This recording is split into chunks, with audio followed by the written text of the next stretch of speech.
With you this afternoon. We only have, I think, one member from the public that is tuning in, but this is taped and recorded, and we want this presentation to be available for the public as they're tuning into the budget process.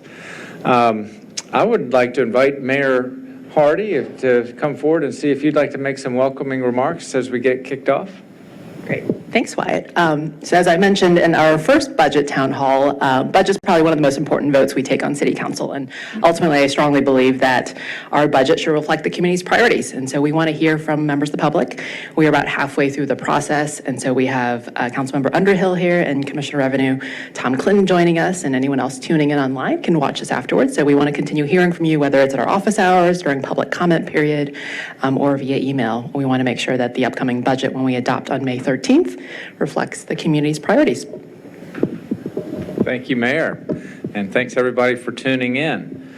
So we'll go ahead and get started, and as the Mayor noted, we're about halfway through the budget process, and this lays out the schedule. The council will be taking up a public hearing on this budget on April 29th, next Monday, and we'll also use that as an opportunity to have an additional work session to respond to council direction and questions on the budget.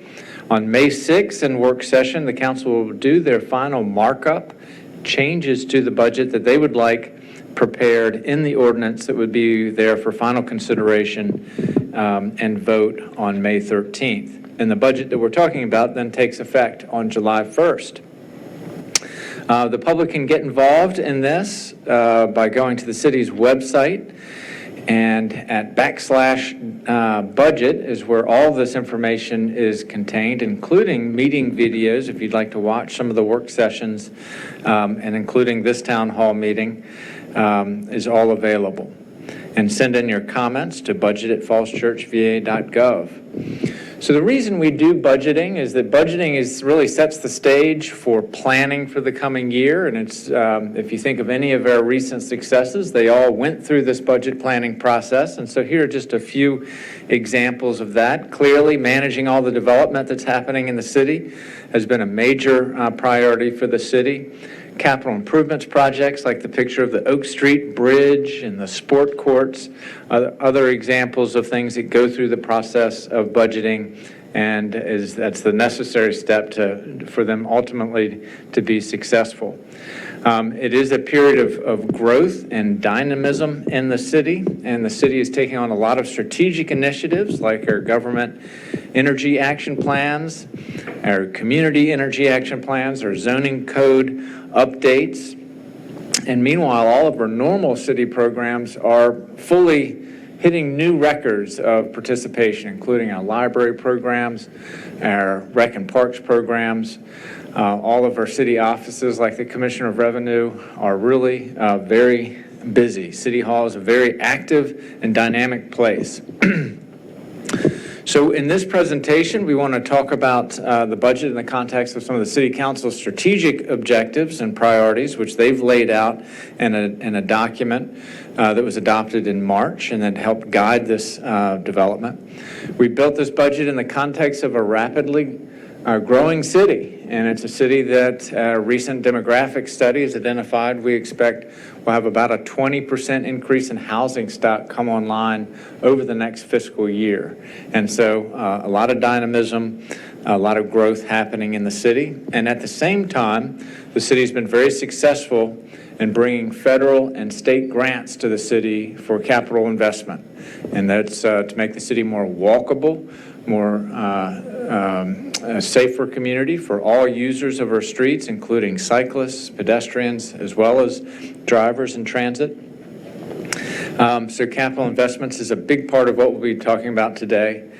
And then lastly, we'll close just with one more look again at the budget schedule and how the public can get plugged into this process. The City Council, I mentioned the strategic priorities, and the Council organized their thinking about what they want to get done over the next 2 years in 5 big areas of work for the city in the area of environmental sustainability, transportation, economic development, housing, and good governance. And so we tried to respond to that. A lot of this is an affirmation of prior city council's direction and more work in these key areas. These investments and this trying to take advantage of the growth that's happening in the city to take care of our infrastructure, our people, and meet these new initiatives as well. I mentioned the growth and dynamism.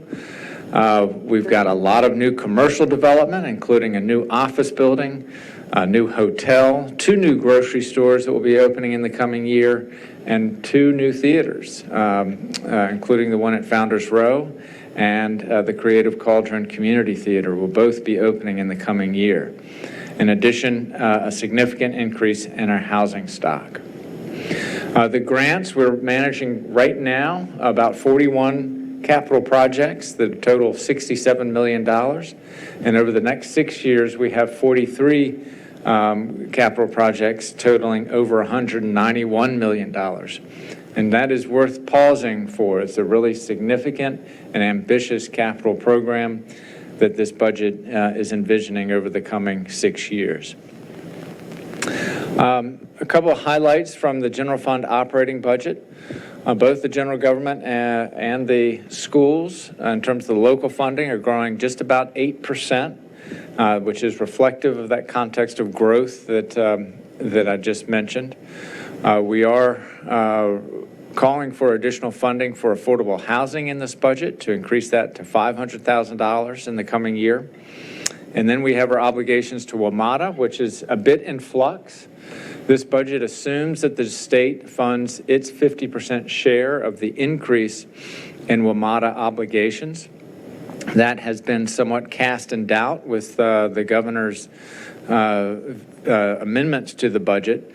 The General Assembly and the governor are going to work through those issues, and we're going to be very strong in our message to Richmond that we believe the state should fund at least 50% of these obligations. If that will be the case, the city's subsidy to WMATA would still increase substantially to the level of $2.5 million per year. This budget is taking big steps in terms of investment in capital and one-time expenses. Our debt service, which is at levels that are high by historical measures for the city at just over $12 million in the coming budget. It's a slight decrease just due to the normal amortization of that debt. Our capital reserves, that $4.6 million reflects the lease payments that are coming in from the West End and then are going back out to help pay for some of that debt service. And that was part of the plan of finance that was approved by the voters in 2017 as part of the referendum for Meridian High School.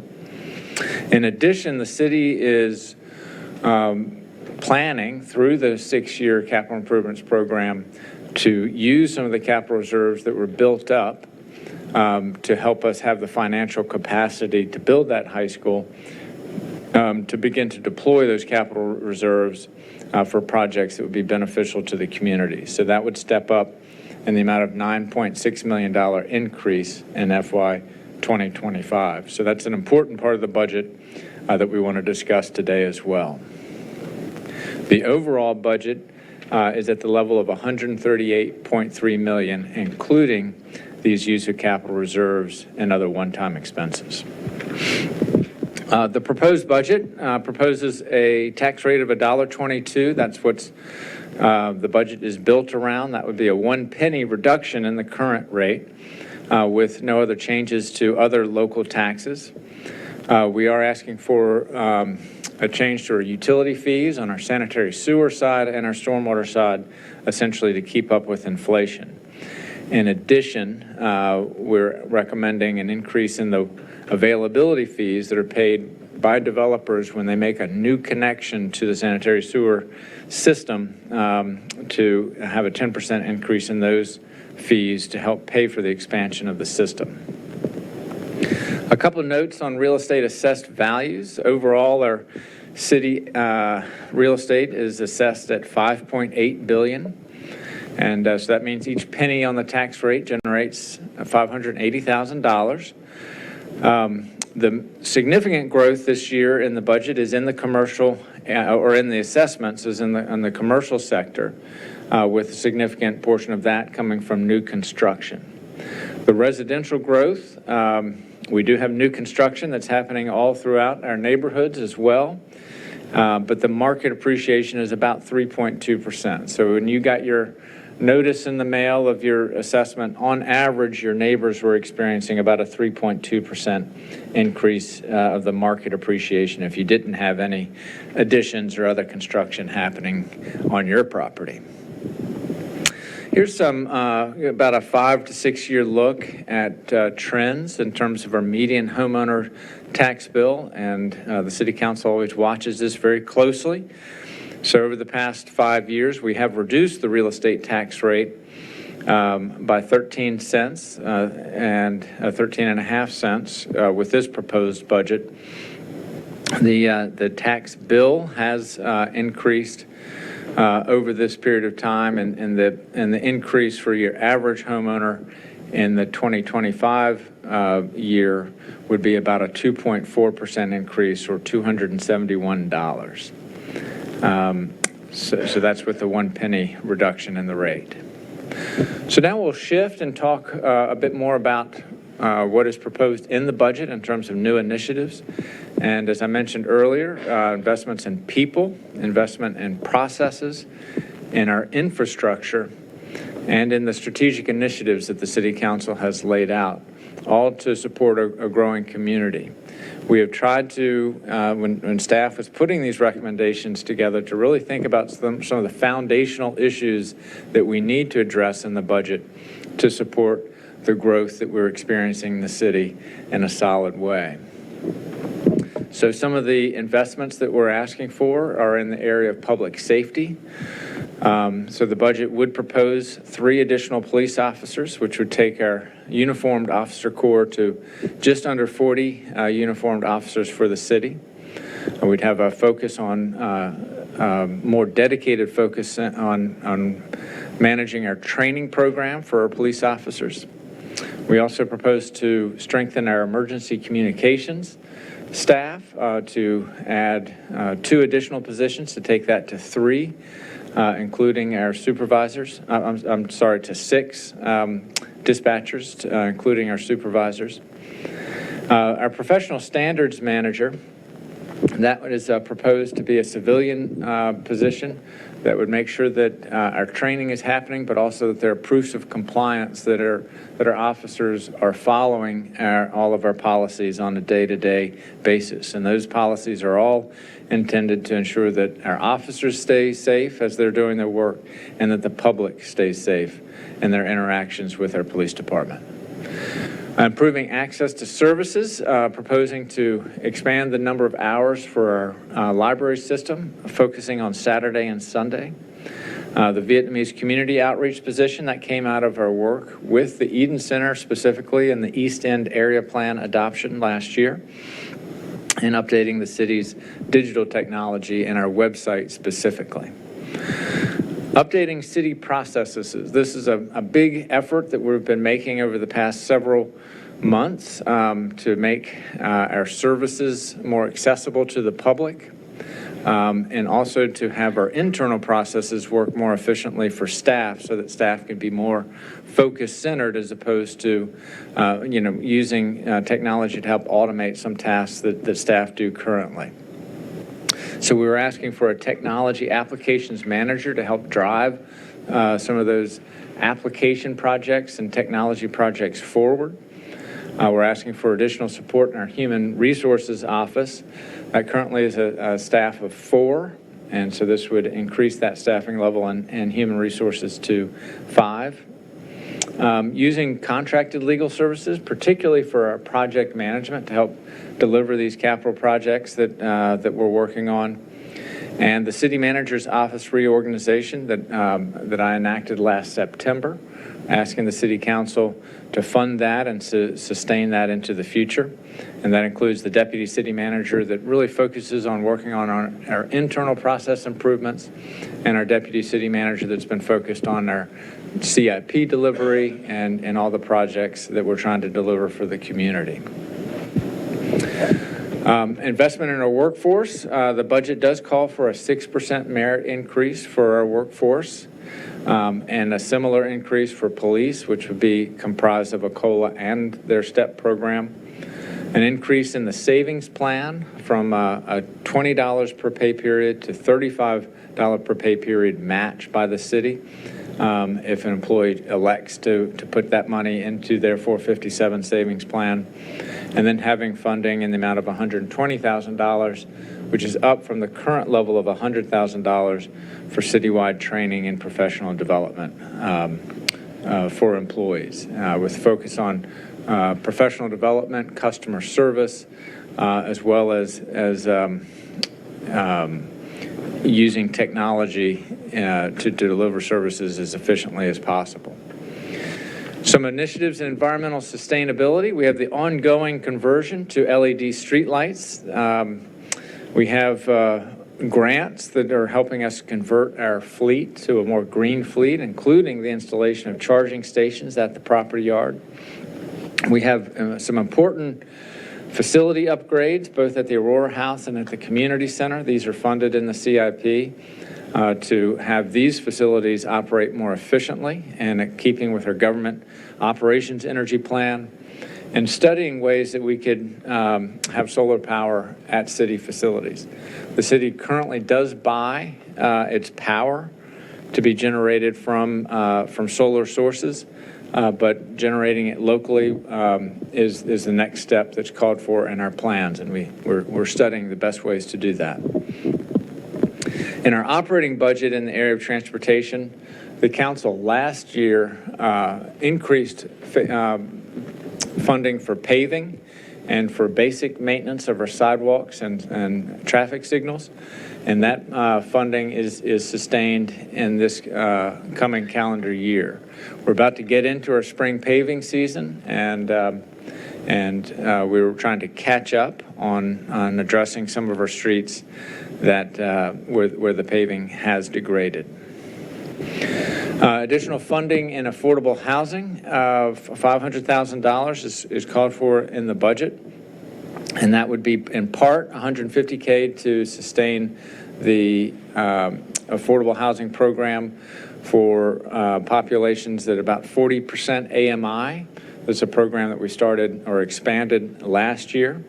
And then $350K, it would be essentially a sinking fund for future preservation opportunities. And that could be either extending the terms of affordable dwelling units or working on some of our low-income tax credit projects and helping them re-up their committed affordable status for the future.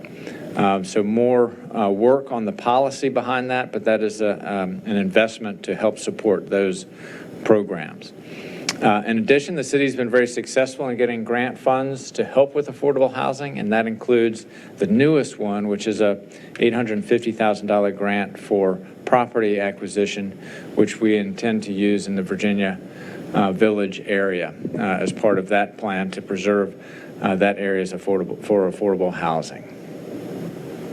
So shifting to the CIP, as I noted at the beginning, we do have an ambitious capital improvements program of $191 million over the next 6 years. The majority of that is in the area of transportation, and we'll talk a little bit more about some of those projects. $57 million for schools and general government facilities, and then our sewer utility has the purchase of additional capacity, as well as dealing with some of the peak flow issues that we're working on with Fairfax County. And we're continuing our efforts at flood mitigation with investments in our stormwater infrastructure. A couple notes on the CIP as a whole. We are not planning to issue any debt for the general fund supported debt until FY28, which would be associated with the property yard project. So we basically have not issued debt since the Meridian High School, and we've been doing that very intentionally as we kind of absorb that very big lift that the city made and stabilize our financial status with that big effort. We do plan to use some of the capital reserves, as I mentioned earlier, and we'll talk about that. And we have significant federal and state grants that we're deploying in the city, about $65 million worth over the 6-year period. We've been doing a lot on trying to make sure that we deliver the CIP. We are asking for 3 additional project managers in the coming budget, and those will be paid for in part by the capital program itself. About 50% of their salaries would be covered by the CIP and 50% in the operating budgets. For the PMs and the utilities, they would be paid for out of those enterprise funds. In terms of public facilities, we do have investments up at the high school. One of the things that will be happening this spring is the upgrade to the baseball field. And then this summer, we're working with the schools to try to help with the improvements to the concession stand and other stadium improvements. Those were things that were not done with the high school project. Replacing the turf field is also on tap in the coming fiscal year, and installing play equipment at Berman Park. The FY28 CIP, so several years out, we want to work with the community to go through a planning process to envision the future of the Robert Goff Operations Center, which is currently just in the conceptual planning phase, and with a $30 million estimated cost. So a little bit more about that property. This is out on Gordon Road. The city has operated our operations center there since the 1920s, and it is a key facility for the city. It's one where we haven't made investments since the 1960s, which is when the current property yard building was built. What's envisioned here is a new structure. And we've laid out, really what we've done here is just lay out what our space needs would be required. And then there's a conceptual plan about how those needs could be met on the site while keeping a significant portion of the site fairly well open for other possible uses. So the area that is parking, that's where our school buses would park, as well as staff that would use the operations center. But that potentially could be turned into structured parking if we had other uses that we thought would be either beneficial to help pay for this project through a public-private partnership, or potentially if there are other public uses that are needed. In addition, the homeless shelter was part of the scope of work for this study, and the conceptual plan has a homeless shelter facility that would be in the what we called Yard B, which is right next, I'm probably not able to show it on my screen, but is included in the plan. So we're at the conceptual level. We'll have a briefing on this with the City Council next Monday and go through this in more detail. The initial space needs assessment was just completed, and so we want to bring that forward for discussion. In terms of investments in traffic calming and pedestrian safety, the neighborhood traffic calming program is sustained in the budget. We also received grants, and that's all focused, that $636,000 is a grant-funded project to handle 6 streets in the Greenway Downs area, and other pedestrian improvements. The Cavalier Trail that has 3 bridges that cross Trips Run, and we're doing an assessment of those bridges right now and beginning to plan in FY26 for replacement of some of those bridges, and the assessment will tell how many of those we either need to replace or make significant repairs to. Our sidewalk program, $1.2 million of the ARPA allocation goes to that, and our focus in the coming year will be on Wallace Street and on the missing links on Hillwood Avenue. So that's a summary of some of the initiatives that are funded in the budget, and with those, really trying to focus on making sure that the people who do the work are invested in, both with competitive compensation, but also with professional development and training, updating our processes so that we can maintain that city, the Falls Church way of being very connected with the community and very community forward focused, while also dealing with a much higher volume of interactions than we have historically had, which is natural in a growing community. So those are some of the things we're trying to accomplish in the budget. Again, we're about halfway through the council's evaluation of the budget, and we'll have the next in-depth discussion with the City Council next Monday on April 29th, and working towards final adoption in mid-May. So I will stop there, and I think with Kieran's help, we'll see if we have any questions that come in online. And if people in the room have questions or comments they'd like to make on the budget, we'll ask that you grab the mic so that you can, your voice will be heard for those who are participating remotely, and also for the tape recording. But thank you all very much for your attention, and a 25-minute presentation, probably a little bit longer than I intended, but hopefully it was useful. So let me stop there and see if there are any questions or comments. I'll just talk. Well, I know, but you What's the, I think for the recording. anyways, thank you. How are our surrounding jurisdictions doing tax rate wise? Where do we compare with them right now? So, in terms of the current fiscal year, a lot of them are wrapping up their budget processes right now. I think Arlington County just adopted their budget last week with a 2-cent increase in the property tax rate. The cities, in terms of how we stack up regionally, we typically are in the middle of the pack for Northern Virginia, with our tax rate lower than the towns of Vienna and Herndon and the other smaller jurisdictions. But generally, we have a higher tax rate than Arlington and Fairfax County at large. And Are they going up in other jurisdictions? I think or coming down? generally, many of the jurisdictions are struggling with the commercial, particularly the commercial sector of their tax base. And office vacancies remain very high. That's a sector of the tax base that I think most of our neighboring jurisdictions is the reason why they're having some really, I think, pretty difficult budgets this year. We're in an era we have a lot of construction, and that is what is allowing us to have the number of new initiatives that are proposed in this year's budget. The only one with a tax rate cut this season? I think the Loudoun County has a tax rate cut as well. I'm not aware of others, though. And Leesburg has a tax rate reduction as well.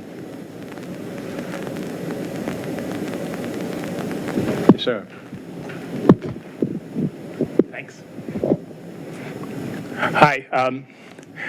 A question, but back to, I think that question is, yes, we're fortunate in that, unlike Arlington and Fairfax, which have had benefits of their commercial, and now that commercial is struggling in some cases, office buildings, et cetera, they're feeling the pain.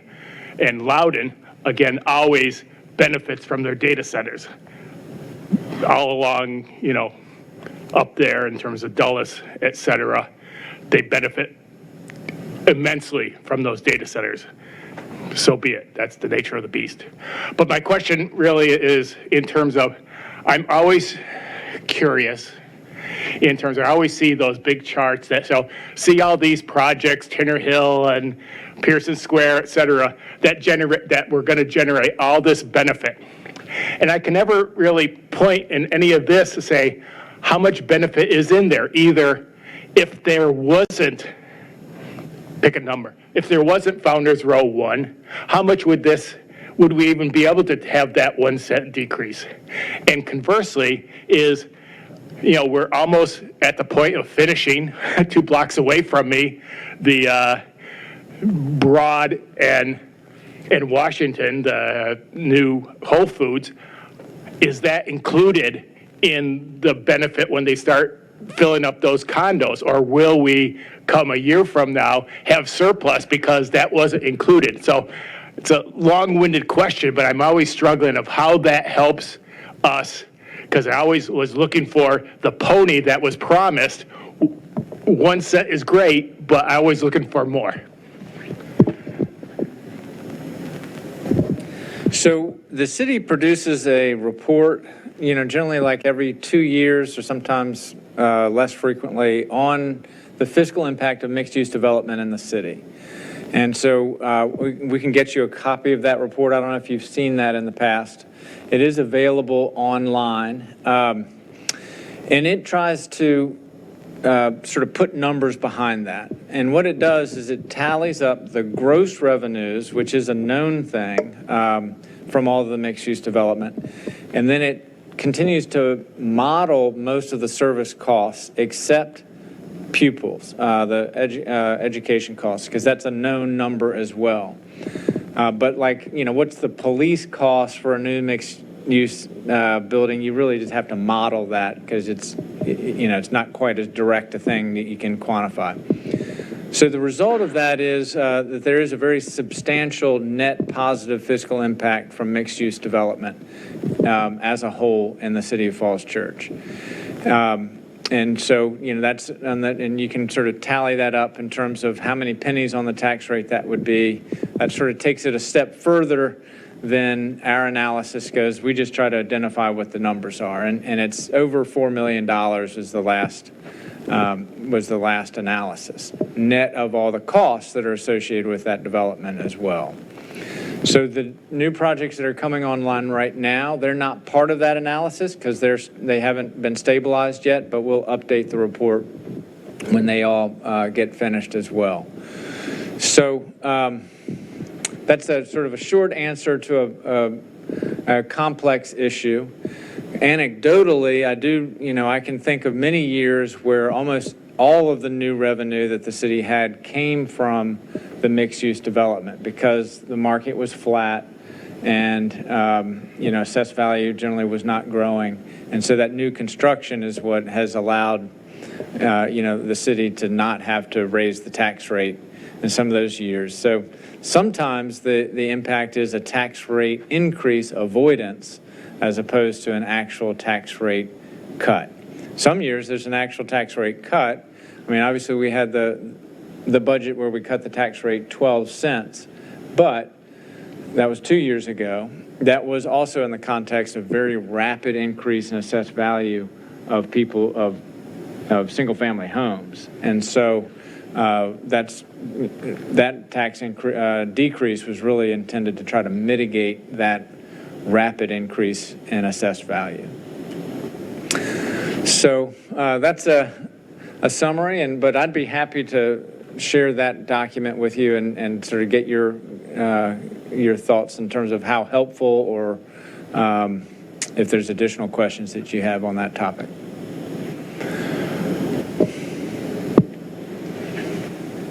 Do we have any questions coming in from online?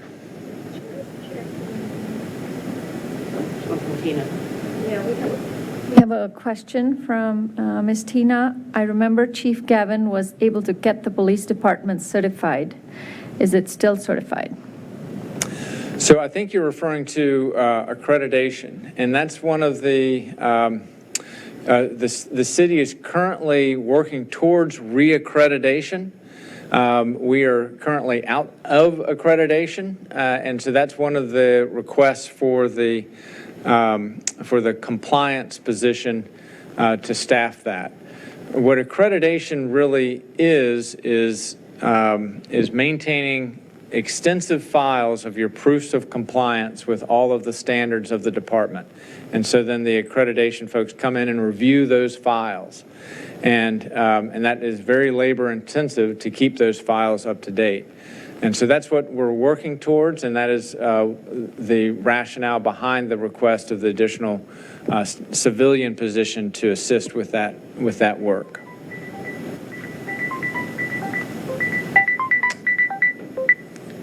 Somebody has their hand up. Brian Bowden. Yeah, this is Brian, and I would just captured one of my questions in the chat, but I have two questions. One that I just placed in the chat. So thank you, Wyatt, for pointing out the homeless shelter. It is being considered, right, in the future proposed development for the property yard. I was just curious on that.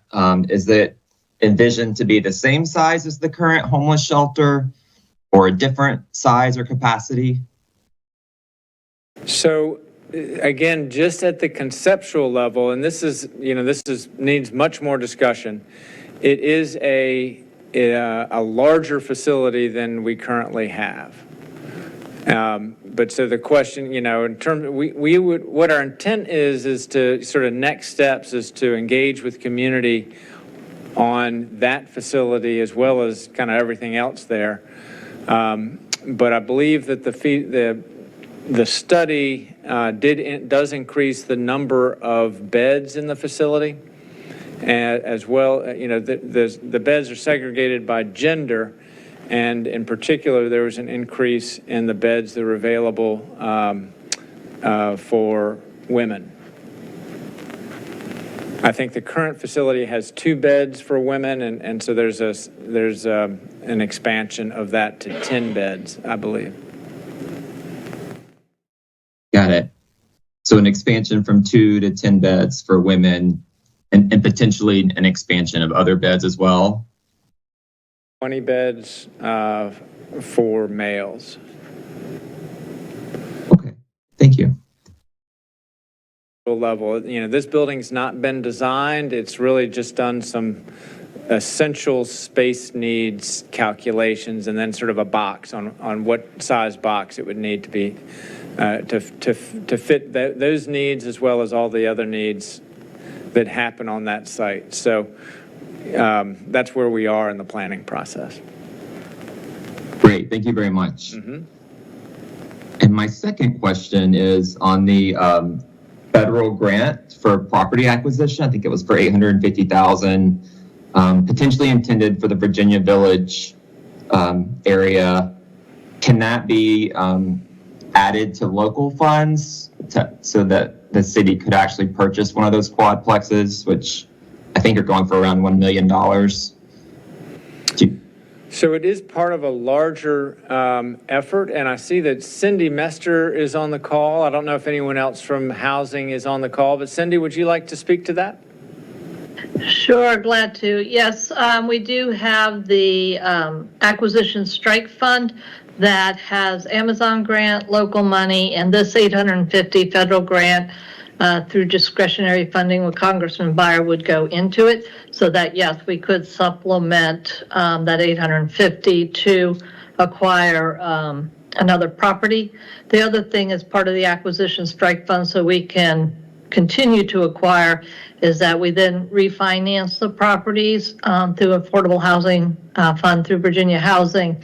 That allows us to put some proceeds back into the fund towards the next purchase. Great, thank you very much. Sure. Thank you, Brian.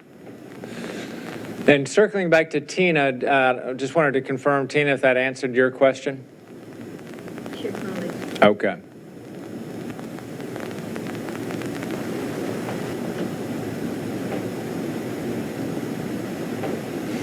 Gene? Again, the elephant in the room, WMATA. If the state doesn't come up with their half, what would that mean to the rate? One, when does that come down to earth? I assume there's deliberations, but is there a drop dead date in terms of when that has to be resolved, plus or minus? And can the budget be put into place, even though that's still sort of up in the air. So this is a difficult one. The short answer is we think it can be. It's a little bit of a question of kind of managing risk with respect to WMATA. But we would use it, so I think what we're sort of working through this right now. I haven't given a final recommendation to the city council on it, and I'll do that in coordination with sort of more information gathering. But it would be to adopt, assuming the level of local funding that was proposed in the original budget. And then continue to work the state for them to fund their 50%. If they don't fund it, then we would use one-time monies to meet our obligations in the coming fiscal year and then have a bigger problem to solve next year. I think that's the essence of what the problem of what our approach this year would be, given the uncertainty at the state level. And I think our peers around the region are considering similar strategies.